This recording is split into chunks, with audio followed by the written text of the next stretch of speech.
Lashin. I am a Senior Vice President and Chief Information Security Officer for Election Systems and Software. ES&S provides election technology and support to 142 Texas counties. I'm here today to share facts and answer questions about the ES&S hardware and software that's used in Texas counties, and again, answer any questions you may have. On a personal note, I've been a cybersecurity professional for 20 plus years. I'm also a retired military officer with 30 years of active duty service. For any member who is a veteran or maybe has a family member that's a veteran, I thank you for your service and sacrifice. It means a lot. ES&S has been in business for more than 45 years. All we do is manufacture and support election technology that is secure, auditable, accurate, and ensures voter privacy and ballot secrecy. ES&S is 100% American-owned and operated, and we supply election technology to jurisdictions in 42 states and 4 of the 5 U.S. territories. Our headquarters are in Omaha, Nebraska, and we employ about 550 people located both in Nebraska and in the states where we do business.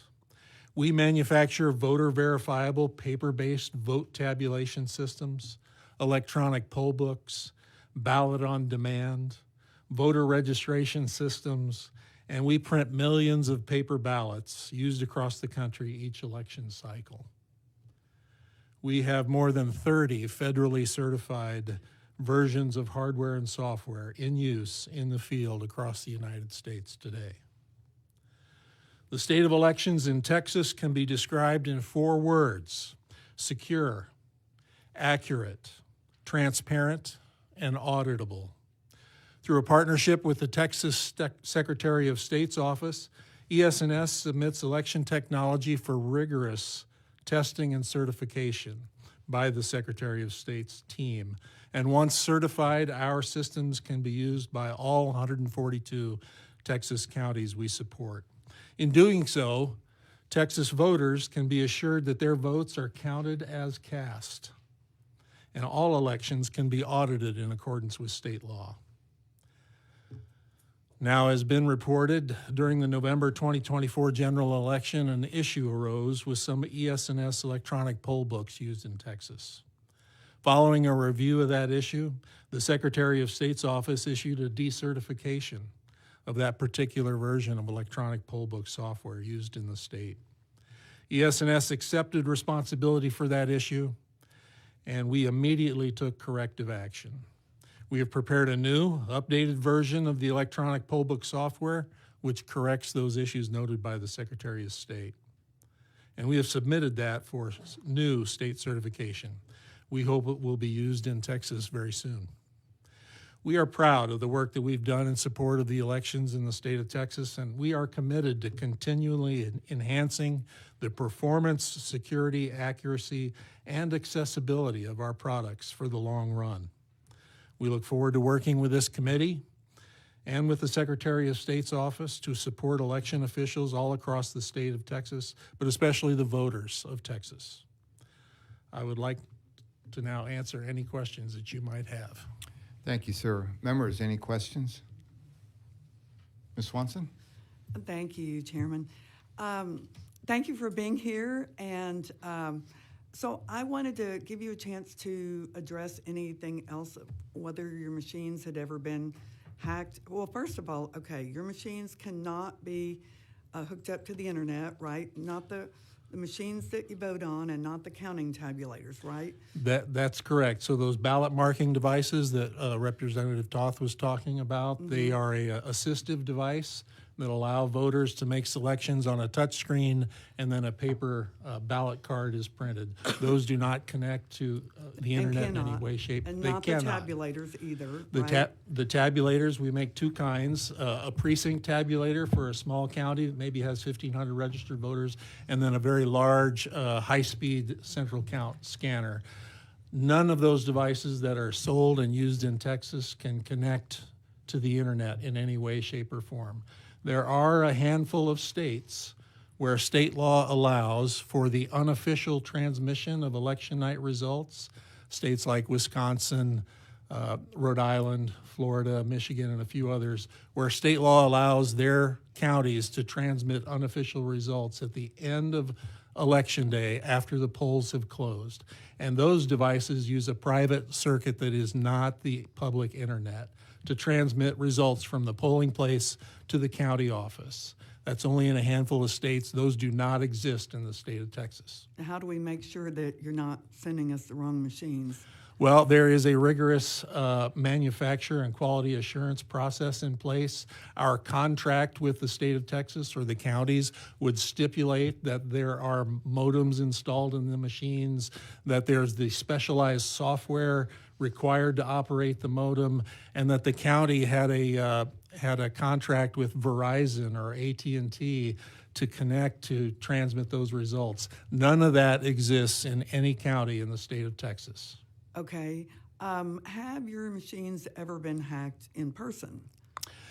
Our modern version of election technology that's been built in the last 4 or 5 years has never been hacked in any way, shape, or form.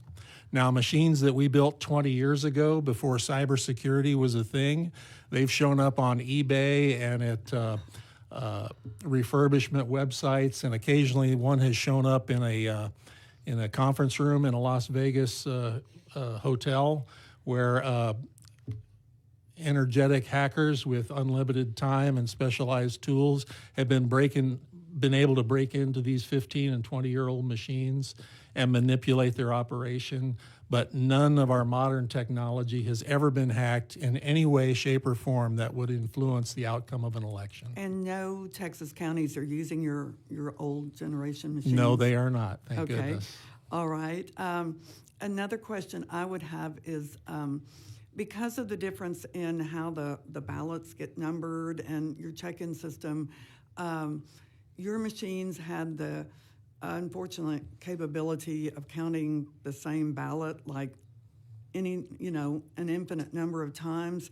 And I was thinking that y'all were working on something to make that not possible anymore. How is that going? Yes, our modern tabulators have an ability to spray a number as on the ballot as it is tabulated to allow for things like post-election audits. There are processes in place in the counting station to prevent an individual from feeding multiple ballots into a machine. Like my friend Sam from Hart said, poll workers are the front line of defense when it comes to detecting illegal or unauthorized actions in the polling place. Our machines, the modern version of machines, have been designed to spray a unique number on there to prevent, to afford post-election auditing and to prevent counting of multiple ballots. So that would happen in the tabulators? Where would and how many counties are using that? I don't have the exact number of counties that have purchased our latest model of equipment, but in a typical county and in the elections that I've supported and observed, one ballot per one voter. When a voter checks in, they're handed a ballot or a ballot card. If they try to vote more than once, procedures within the polling place and trained election officials would observe that and prevent that from happening. Now, I'm not talking about a voter trying to. I'm talking about somebody in, say, Central Count, just as we saw on, TV over and over again, where in various counties in 2020 that they were counting the same ones 3 times. And so explain to me what you've done. I know there's something sprays, but I'm unclear when that happens and where. And Sure, how are you keeping unethical or sloppy workers from counting your ballots, over and over again? Sure. So the number that our modern tabulators spray on that ballot make it so that an observer could see that ballot has been passed through a tabulator. Okay. Counties in Texas do a great job of bipartisan observation of high-speed counters in the count rooms, things like that. The process that a county official might use in training those observers is to watch for ballots moving from left to right as they are entered into the tabulator, as they are boxed up and placed in a batch form. There's a process in place to detect and keep that box of ballots from going through again. And at the end of the night, when the audit takes place or in subsequent days, there will be a mismatch between the number of ballots cast and number of ballots counted, which would instigate, I think, a audit of that polling place or that counting station. Okay, so what does it look like when it sprays that? And it sounds like you're telling me that your machines still don't kick out as opposed to like kicking it out, saying that, the machine recognizes it's already counted it. It's still up to human error to watch and make sure. Is that correct? That's what I'm getting from what you're saying. Yes, that is correct. What does it look like then? How noticeable would it be is it a big red X or some little tiny thing? No, it's a number maybe between 1/4 and 1/2 inch high, sprayed in the corner of the ballot as it passes through the tabulator. It allows that ballot to be located for post-election audits. If a ballot were to pass through that machine again, it would have a second number sprayed on it, which would obviously be a visual indication that that ballot had already been counted once. It's clear, it's red, I would love to see what one looks like. It's black ink, can be a random number up to 10, 12 digits. It's configurable by Okay. the county. Okay. My last question is, you did mention, now keep in mind, like most of the members, other than Representative Busey or Vice Chairman Busey and I were not on the committee last time. Some, have been on previously. So talk to us about what was the problem that your e-poll book got decertified? What have you done to fix it? And just fill us in on all that. Sure. So on Election Day, our employees, about 500 employees, and then probably another 300 to 400 contractors, fan out across the country and are in the polling places, in the count rooms where elections are happening. Early on Election Day, we got word that a couple of precincts in Dallas County were having issues with the poll book printing more than one ballot card per voter. So as you sit in front of the electronic poll book, it's a tablet, Right. A Microsoft Surface Go type tablet. It's got our software on there in the operating system. As a voter checks in and the poll worker validates that the voter is in the right place, that they haven't voted early or before, and then they press a button on the tablet to print out the ballot card, which is the voter's proper precinct, polling place, candidates and races, things like that. If you've ever interacted with a computer or a tablet before, you get that little circle that starts to spin to say Right. it's processing. Right. And in this case, in a handful of these voting precincts, that print ballot card was pressed more than once per voter. And so multiple ballot cards printed out on the ballot card printer next to the electronic poll book. That was like accidentally done by a worker or Yeah. fraudulently? No, I don't think there was no indication, a thorough investigation by the Secretary of State and the Dallas County officials, no fraudulent activity.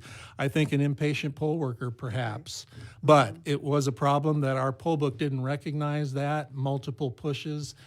So we fixed that right away. As soon as we found out about it, we had people on the ground in Dallas County that communicated that to our company. Our development team jumped on it right away and rewrote that software to allow only one push per ballot, and you'll just have to wait for the ballot to print out. We've developed a fix for that. It's a new version of software that we have submitted to the Secretary of State's office for testing and recertification. What's the timeline on that? It's I believe the testing by the Secretary of State's office was conducted yesterday, and we expect a favorable certification within the next couple of weeks. Great. Thank you for letting us know all that. Thank you. Mr. Toth. Thank you, Mr. Chairman. The ballot paper, Is that purchased from you? It can be. Certain states, and I think Texas is included, prefer to purchase their ballot paper from local or state-run paper mills. Our printing facility in Birmingham, Alabama, contracts with a couple of paper providers, and that's where we print the What's majority. unique about it size-wise? I'm Is sorry? there anything unique about it size-wise? It's not just like an 8.5 by 11 that I can buy at Office Max. It's the size of the ballot is particular to the state and the election that's being run. Some can be 11 inches long, 14, 17, 19. In places like New York City, it could be up to 5 pages. But I guess what I'm after is, we ran out of paper, and we went to Voter Central at Harris County, and they wouldn't give us paper. They threatened to have the people arrested for wanting paper. Like, that makes sense, right? Yeah, I don't get that, I but yes, guess sir. what I'm asking is, and I'm being snarky, I apologize. No. You can't run over to Office Max and buy paper, can you? We would recommend that you follow the specific specifications for our ballot paper, the thickness, the weight. There's a lot that goes into it so that a tabulator will recognize it. And for the customers that we supply with ballot paper, we take extra steps to make sure that they don't run out. Have you heard of states running out of paper before? I mean, is this Yes. like a common this happens a lot like it does in Harris County? Not a lot, but it does happen infrequently, yes. Thank you. Ms. Swanson? Yes, thank you, Chairman. Remind me, I've honestly forgotten, between your company and Hart InterCivic, which one is which, as far as one of you, I think, requires that the paper be bought from your company and one allows you to go out and get it from other vendors? So we of course encourage customers to buy ballot paper from us because we can manage the specifications and the printing and the quality and all of that. We also work with a number of partner printers across the country in states where they require that ballot paper be provided by a local printer. I'm not aware of the Hart policy that accepts or rejects one or another, but ES&S, we both sell ballot paper and work with a number of paper suppliers across the country. Okay, and I do want to clarify as far as the really bad problem we had. I think that was November of '22 when so many voting locations in Harris County ran out of paper, especially out in the suburban areas, my area in particular, but many others in the suburbs. There was plenty of paper. It was just in a warehouse, and the elections administrator refused to let it be distributed. So that was not the fault of either yours or Hart's. That was the fault of the local elections administrator. And fortunately, we passed 2 Senate bills. I'm sure you're very aware of that Senator Paul Betancourt wrote, and the House passed out. They became law that did apply only to Harris County and did away with the elections administrator and sent those elections back to the elected county clerk and the elected voter registrar and the tax assessor collector. And as of our interim hearings and all, we were getting very good reports from Christina Adkins that the complaints had stopped. So I just wanted to clarify for those who didn't realize that we've actually accomplished good things in this committee. So thank you. I believe that too. Members, any other questions? Thank you, sir, very much. That was really Thank you, helpful. Mr. Chairman. Chair calls Laura Rogers from the County and District Clerks Association of Texas. Thanks for making it back. Thank you. I'm a little out of breath. That's all right. We know you ran from the Senate. Go ahead. Thank you.